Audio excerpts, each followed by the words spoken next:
He hecho un trabajo de investigación sobre la incidencia del coronavirus en las empresas de Totana, tutelado por Carolina Costa Hernández. Primero de todo, voy a hacer una breve introducción. Después mencionaré los conceptos microeconómicos y macroeconómicos que considero más importantes para poder entender mi trabajo, y esta presentación finalizará con la bibliografía. El coronavirus es un tipo de virus desconocido hasta ahora, por lo que nadie estaba preparado para ello, causando una crisis a escala mundial, cambiando la manera en la que las empresas desarrollan su actividad. Por ello, este trabajo de investigación surge con el fin de determinar cómo las empresas han sido damnificadas por el coronavirus.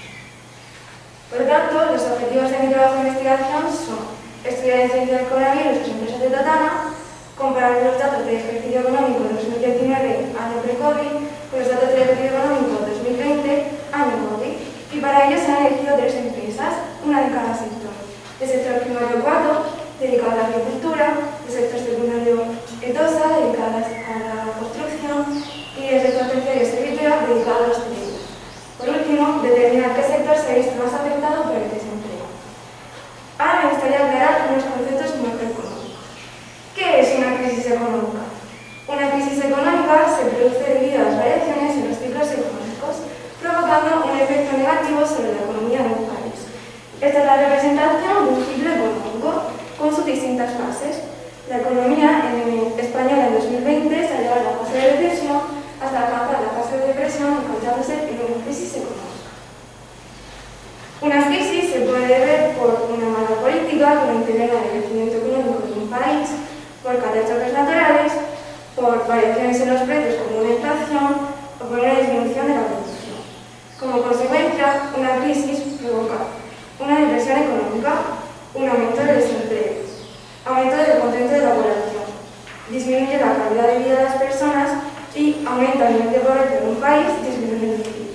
Estas son las principales causas y consecuencias de una crisis.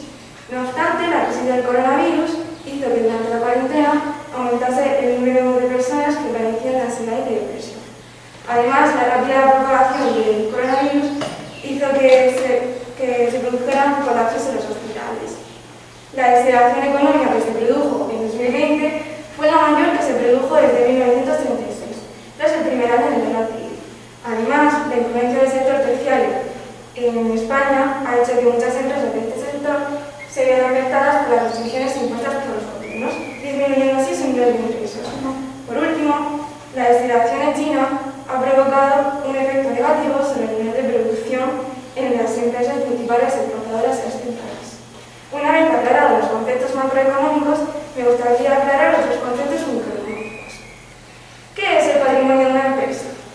El patrimonio empresarial está formado por el conjunto de bienes y derechos menos las obligaciones que posee una empresa. Los bienes y los derechos forman el activo y las obligaciones forman el pasivo. La estructura económica de la empresa la forma el activo, que representa el conjunto de inversiones que realiza la empresa. Esta se clasifica en función a su disponibilidad. Por un lado, el activo no corriente son aquellos elementos que pertenecen a la empresa durante más de un ejercicio económico, y el activo corriente son aquellos que pertenecen a la empresa durante menos de un ejercicio económico. El patrimonio neto y el pasivo forman la estructura financiera y representa el conjunto de inversiones que realiza la empresa, el fondo donde las empresas obtienen su dinero para poder realizar sus inversiones. Este se clasifica en función a su exigibilidad. Por un lado tenemos el patrimonio neto, que son los recursos propios que tiene la empresa, y por otro lado tenemos el pasivo no corriente, que son las deudas que tienen que pagar a largo plazo, y el pasivo corriente, que son las deudas que tienen que pagar a corto plazo. Para conocer la situación económica y financiera de una empresa, es necesario realizar 3 tipos de análisis.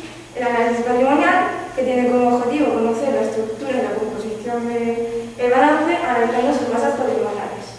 El análisis financiero, que tiene como objetivo conocer la solvencia y la liquidez de la empresa, analizando el fondo de maniobra y el carácter financiero. Y el análisis económico, que tiene como objetivo conocer el resultado derivado de la actividad de la empresa, analizando la cuenta de pérdidas y ganancias y la rentabilidad económica. Este trabajo cuenta con una investigación descriptiva de tipo correlacional, pues se basa en la comparación de 2 variables, las del ejercicio económico 2019 y las del ejercicio económico de 2020. Cuenta con un diseño de investigación de campo, pues se han utilizado los datos que las empresas han proporcionado, los datos obtenidos obtenidos de Internet del Informa y los obtenidos del registro mercantil. Como ya he mencionado anteriormente, las empresas estudiadas han sido COA2 del sector agrícola, 2A del sector de la construcción y seguridad del sector de la hostelería. Para la obtención de datos sobre el beneficio neto de COA2 y el número de trabajadores de las tres empresas, estos se han obtenido a través de un formulario de Google que se han enviado a las empresas por correo electrónico. Otros datos económicos sobre COA2 y 2A se han obtenido de Internet del Informa y además las cuentas anuales de Servitea se han obtenido del registro mercantil de Murcia. Todos estos datos han sido analizados mediante una hoja de cálculo de Excel. Por un lado, COA2, la empresa dedicada a la construcción, al ser una sociedad cooperativa, no puede obtener sus datos del registro mercantil. Por ello, solo puede trabajar con las cifras que la empresa me proporcionó sobre su beneficio neto a través de correo electrónico. Y he realizado un análisis económico y financiero. Como podemos observar, el beneficio neto de COA2 aumentó un 82,78% en 2020 con respecto a 2019. El 2A, la empresa dedicada a la construcción, sí que estaban sus cuentas anuales en el registro mercantil, pero solo las de 2020, ya que las de 2019, todavía no se habían digitalizado. Además, la empresa no me quiso proporcionar cifras a través del formulario de Google sobre su beneficio neto, por lo tanto, solo pude trabajar con los datos obtenidos de Internet del Informa y con ellos he realizado un análisis económico. Como podemos observar, la rentabilidad económica en 2018 se llama valores negativos y esta mejoró en 2019 y en 2020. Esto es bueno para la empresa, ya que indica que está obteniendo un buen rendimiento de sus inversiones. Para la rentabilidad financiera, esto aumentó un 4,6% en 2020, lo cual indica que la empresa carece de problemas de solvencia. Servitea, la empresa dedicada a la hostelería, sí que puede obtener sus cuentas anuales del registro mercantil y por ello he realizado un análisis más profundo que con respecto a las otras dos empresas. He realizado un análisis patrimonial, un análisis financiero y un análisis económico. Para el análisis patrimonial, en su estructura financiera, podemos observar cómo el activo total aumentó un 101% en 2019 y decreció un 9,37% en 2020. En su estructura financiera, a priori nos puede llamar la atención cómo su pasivo no corriente representaba el 0%, lo cual indica que todas las deudas que la empresa tenía que pagar eran a corto plazo, que estas representan el 91,92% de su estructura financiera total. Para su patrimonio neto, este mejoró en 2020 y decreció mejoró en 2019 y decreció en 2020 un 12,99%.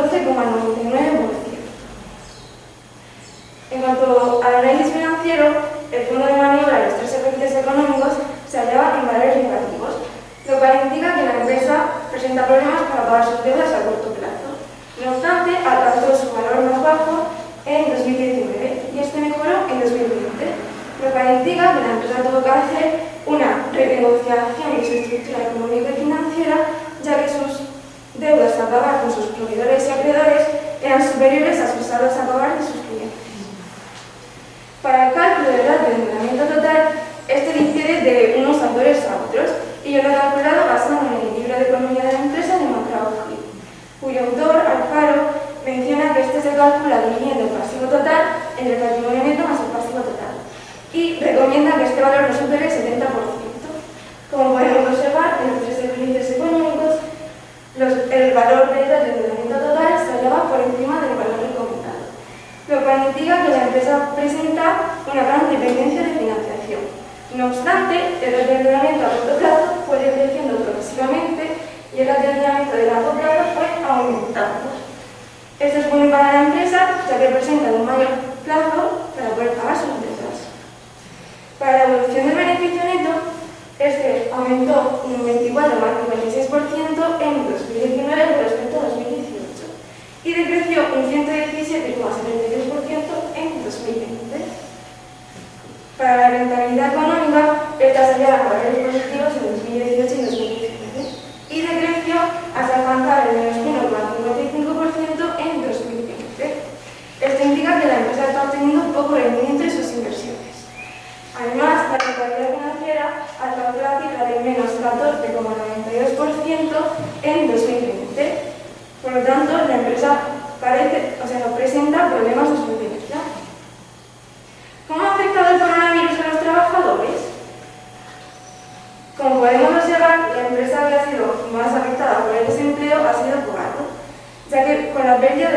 trabajadores en 2020, seguido de Servitea, que perdió 8 trabajadores, y por último Etosa, con la pérdida tan solo un trabajador.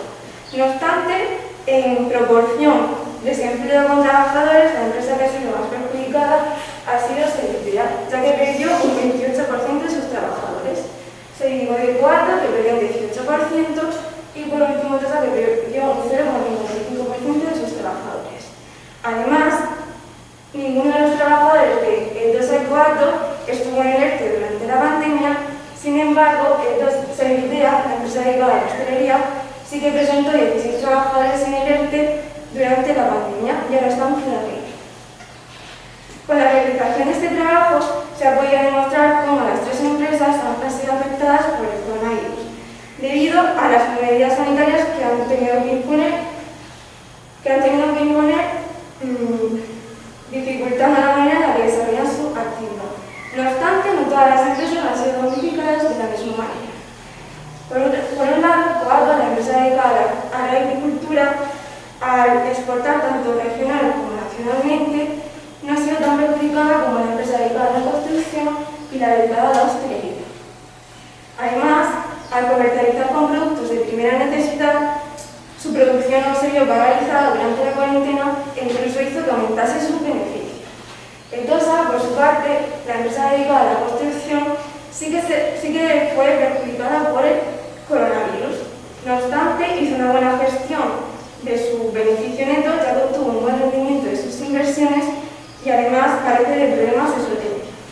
Por último, Servitea, la empresa dedicada a la hostelería, sí que fue perjudicada por la pandemia, ya que su nivel de endeudamiento era muy elevado, presentando una gran dependencia de financiación, problemas de solvencia y además su fondo de maniobra negativo hace que se encuentre en una situación de suspensión de pagos que, si esta pérdida de por tiempo, puede llegar a la quiebra de la empresa. En cuanto al desempleo, la empresa que ha sido más perjudicada ha sido Servitea, debido a la pérdida de un 28% de sus trabajadores, que además presentó 16 trabajadores en el ERTE durante la cuarentena. Seguido de Coato, la empresa dedicada a la agricultura, con la pérdida de 26 trabajadores, lo cual nos puede llevar a llamar la atención, ya que a pesar de la pérdida de trabajadores durante la pandemia, aumentó su beneficio. Esto se puede deber o por un incremento de la productividad o porque, debido a que las familias dejaron de consumir en los bares, esto hizo que aumentase el consumo en casa y, debido al aumento de demanda, la empresa Coato pudo aumentar el nivel de precios para así incrementar sus ventas, para así incrementar su beneficio. Y por último, Etosa ha sido la mayor perjudicada por el desempleo, con la pérdida de tan solo un trabajador. Estas son las fuentes más importantes en las que me he fijado para poder realizar mi trabajo. Y por último, me gustaría dar las gracias al jurado aquí presente por su atención. También me gustaría dar las gracias a Carolina Costa Hernández, mi tutora, a Javier Betanzos y sobre todo a Pina Moreno, ya que sin ninguno de ellos no hubiera sido posible la realización de mi trabajo. Y por último, me gustaría dar las gracias a mi familia y amigos por todo el apoyo recibido.